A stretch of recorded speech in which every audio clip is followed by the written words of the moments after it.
afternoon, my friends. This is Paul, and today I'm going to be reviewing to you Yoshi's Story for the Nintendo 64.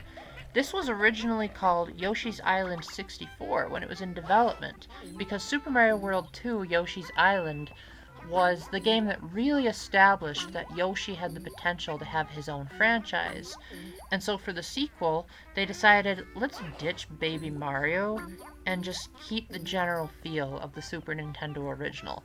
So the game decides to go the literal approach, where Super Mario World 2 had a very pop-up book type aesthetic. Yoshi's Story decided to not even pretend and just made the game take place inside a book, where the game is self-aware that this is the case, and so it'll narrate the story to you as you go along.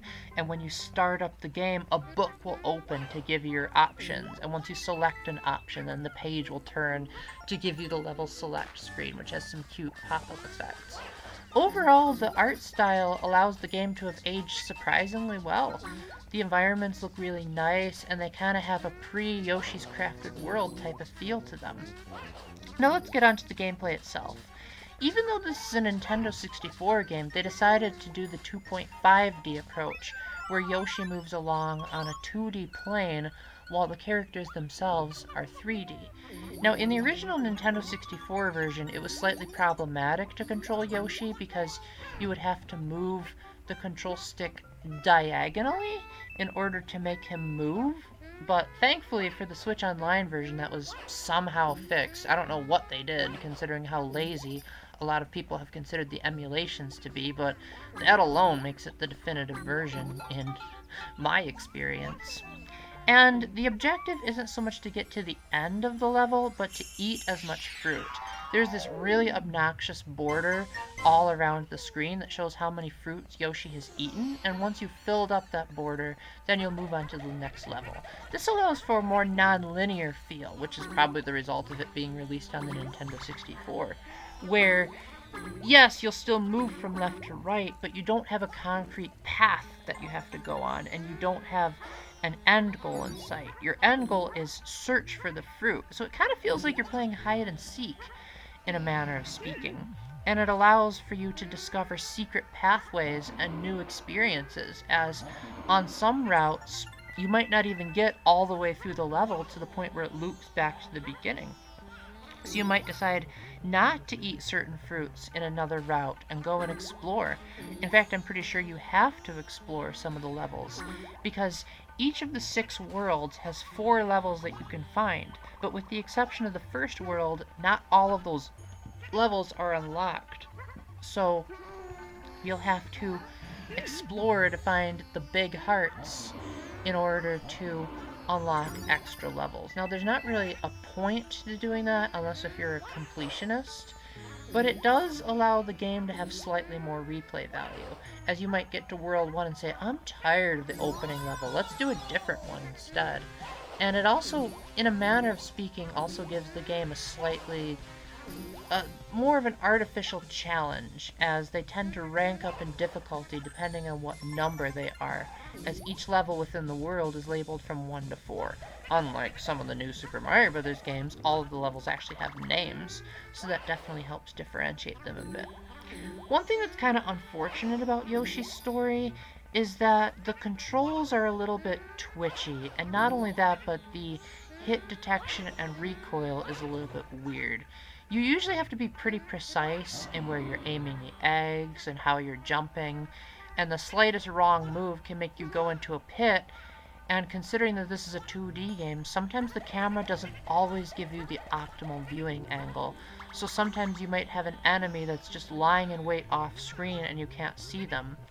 In addition, while you don't really have a live system per se, you have different Yoshis, and when you run out of Yoshis, you'll get a game over. And whenever you start back with another Yoshi, you only have 1 flower petal left, and that means that the Yoshi will essentially die in 2 hits. Now, it's usually pretty easy to refill the Yoshi's health meter, or happy meter, as it's called in this game. You just eat fruits or enemies to recover little by little, and if you eat the lucky fruit, which is determined by a roulette wheel at the start of your playthrough, then eating the lucky fruit just automatically refills your entire health bar. And so, Yoshi has a lot more hits than what you would expect in a Mario game, but he still seems to take a long time to recover from an enemy attack, and it also seems like sometimes you have to be very precise about where you're aiming Yoshi's tongue and his eggs.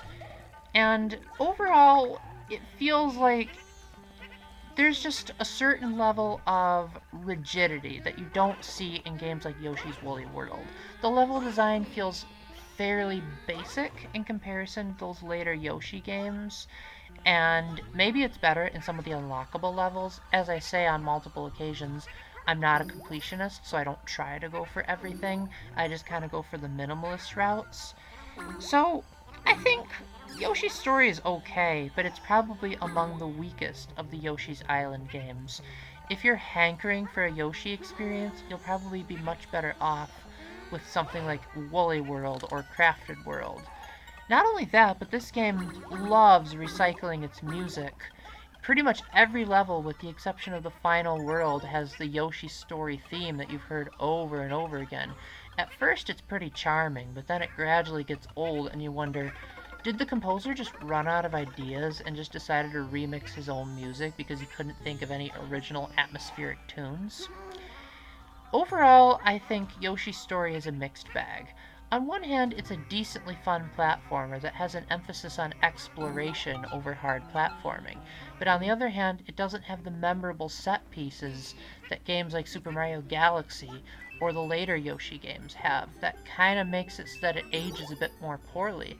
However, it looks pretty good for a Nintendo 64 game. The Yoshi models actually look fairly close to how they look in Smash Bros., and some of these worlds still hold up pretty well with the game's overall art style.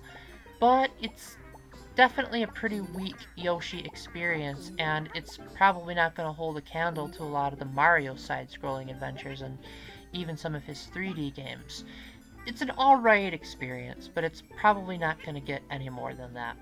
So with that, thank you very much for watching. Please let me know in the comment section if there's anything I missed out on or if you disagree with my opinions.